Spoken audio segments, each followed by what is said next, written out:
सम्मत अभियान के प्रदेश समन्वयक ने रीवा स्थित कॉफी हाउस में पत्रकार वार्ता का आयोजन किया।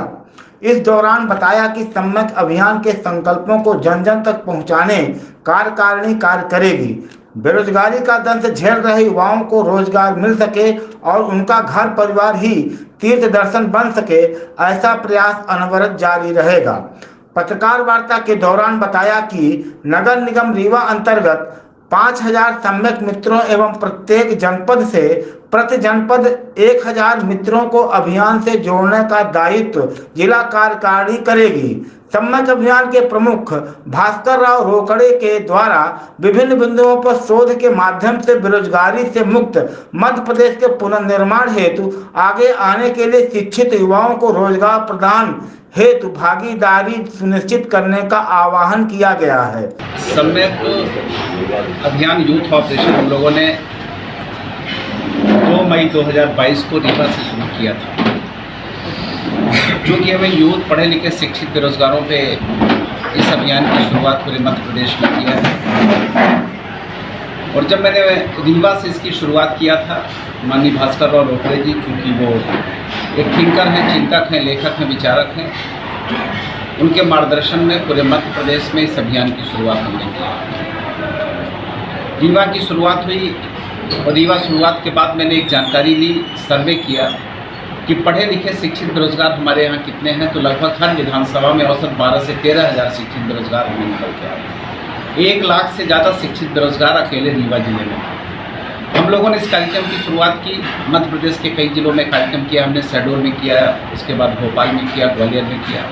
उसके बाद मुझे लगा कि क्योंकि इस अभियान की बात जब तक हम युवाओं से संवाद स्थापित नहीं करेंगे तब तक हम उनकी बात उनके पास तक रख नहीं पाएंगे। तो मध्य प्रदेश के स्थापना दिवस के दिन 1 नवंबर से हमने रायसेन के बरेली जिले से इस कॉन्फ्रेंस की शुरुआत की।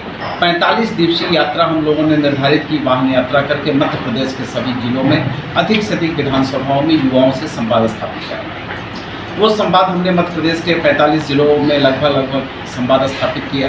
132 विधानसभाओं के लोगों से हमारी बातचीत हुई और बातचीत करने के बाद कई जिलों में कार्यक्रम के बाद अभी पिछले 10 फरवरी को मध्य प्रदेश के इसी रीवा में फिर से हमने पद्मधर पार्क में कार्यक्रम आयोजित करके प्रथम चरण जो हमारा था, हमारे इस अभियान के प्रथम चरण का हमने समापन किया। अब जब दूसरे चरण पे जब हमने इस बीच में अभियान के मुद्दे पे मैं आपसे बात करूंगा, क्योंकि मुद्दे हमारे यूथ ऑपरेशन के हैं, पढ़े लिखे शिक्षित बेरोजगारों के मुद्दे हैं, जिसमें हमने ये निर्धारित किया था कि जो है हमारा जो पहला मुद्दा है, जो जब हमने इस बात का सर्वे किया कि मध्य प्रदेश में 50 लाख ऐसे बच्चे जिनके पास डिग्रियाँ तो हैं लेकिन उनके पास रोजी रोटी की व्यवस्था नहीं। तो हमने जब आदरणीय भास्कर और रोकड़े जी ने इस पर अध्ययन किया कि आखिरकार इसके कारण क्या है, तो उन्होंने देखा कि अगर जो हमारे पास संसाधन विद्यमान, अगर हम उसके युक्तिकरण के माध्यम से कुछ काम करें तो ढेर सारे बेरोजगारों की समस्याओं का निराकरण हो सकता है। तो उन्होंने अपने जो हमारे जो मुद्दे निर्धारित किए सम्यक अभियान के, तो पहली चीज़ तो हमने देखा कि लगातार देश में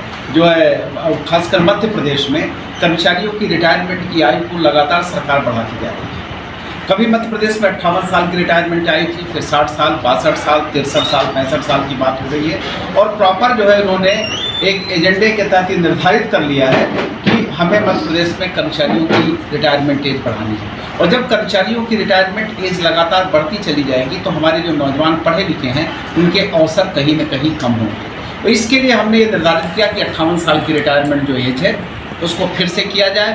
उसके बाद हमने जो पूरे मध्य प्रदेश का डेटा निकाला है तो लगभग 5,30,000 हमारे कर्मचारी रिटायर होंगे और 5,30,000 अगर हमारे कर्मचारी रिटायर होंगे तो 5,30,000 नए बच्चों के नौकरी के अवसर क्रिएट होंगे। तो इस तरह से हमने दूसरा मुद्दा रखा, न्यूनतम वेतन अधिनियम का मुद्दा रखा। न्यूनतम वेतन अधिनियम आज भी आप सभी जानते हैं कि न्यूनतम मजदूरी अधिनियम तो 1948 में इस देश के सदन ने पारित किया, जिसमें अकुशल, अर्धकुशल और कुशल श्रमिकों के लिए जीवन यापन की व्यवस्था का सुधार हुआ, उनको कुछ न कुछ एक निर्धारित रेट मिलना शुरू हुआ है। लेकिन आज भी प्राइवेट स्कूल में टीचर 5,000, 6,000, 8,000 में पढ़ा रहे हैं, जिसमें उनका परिवार नहीं चलता। प्राइवेट स्कूल में जो ढेर सारे निजी कंपनियों में बाबू हैं वो 8 से 10,000 में काम करते हैं।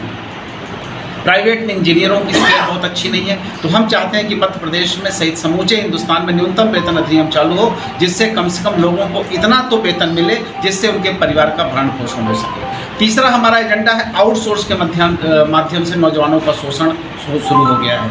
आज के तारीख में मध्य प्रदेश में अकेले 9,80,000 बच्चे आउटसोर्स एजेंसी के माध्यम से विभागों में काम कर रहे हैं। पहले विभागों में जगह निकलती थी, आजकल टेंडर निकलता है। अगर एमपी को मान लीजिए इलेक्ट्रीशियन, लाइन में सुपरवाइजर कुछ भी चाहिए तो वो जो है जगह नहीं निकालते, टेंडर निकालते हैं। और दुर्भाग्य है कि अगर आप टेंडर को देखें तो टेंडर में अगर किसी को 16,500 का स्केल निर्धारित है तो एजेंसी उसको 10,000 में काम कर रही है। तो मतलब एक नौजवान जो पढ़ता है लिखता है उसको लगता है कि मेरा स्वर्णिम भविष्य का निर्माण होगा, तो उसका स्वर्णिम भविष्य का निर्माण न हो कि क्या होता है कि वो 10,000 में अपना जीवन, और दूसरा दुर्भाग्य है कि जब चाहे तो कंपनी उनको निकाल के बाहर कर देगी, उनका पूरा का पूरा भविष्य अनिश्चितता के दौर में। तो हम चाहते हैं कि आउटसोर्स एजेंसी के माध्यम से जो 9,80,000 लोगों की नियुक्तियाँ हुई हैं वो नियुक्तियाँ नियमित रूप से की जाएँ, जिससे उनको कम से कम इतना स्केल मिले जिससे उनका परिवार चल सके।